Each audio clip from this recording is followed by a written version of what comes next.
afternoon, teacher. My name is Michael Valencia. My NRC number is 1734, and in this occasion, I am going to talk about my favorite main dish. My favorite dish is ceviche. I usually eat this in my house. I sometimes eat ceviche in La Perla Marina restaurant, because in this restaurant, they prepare a good ceviche. I like to go back to this restaurant again. It is prepared with raw fish, lemons, peppers, lettuce, tomatoes, and corn. You have to wash the raw fish and cook it. Then you put some salt and pepper to taste. Next, put the lettuce and tomatoes. Finally, let rest some minutes the raw fish and corn, and you can enjoy this dish.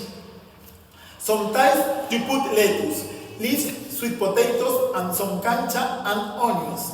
The origins of ceviche was about in the ancient Peru, in the age of culture moche, about 2,000 years.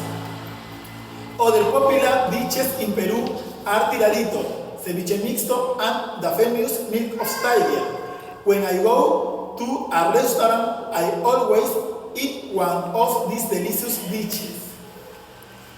In some place, you have to put the fish and some lettuce, pepper, use of lemon and ice cubes. For the milk of Styria, you have to put a pieces of fish and add juice of lemon and pieces of onions. The people have to eat these representative dishes because it is very delicious and nutritious. They have a lot of protein and vitamin B. So this was my presentation. Today I talk about my favorite dish. I hope you enjoy my presentation. Thank you, teacher. Goodbye.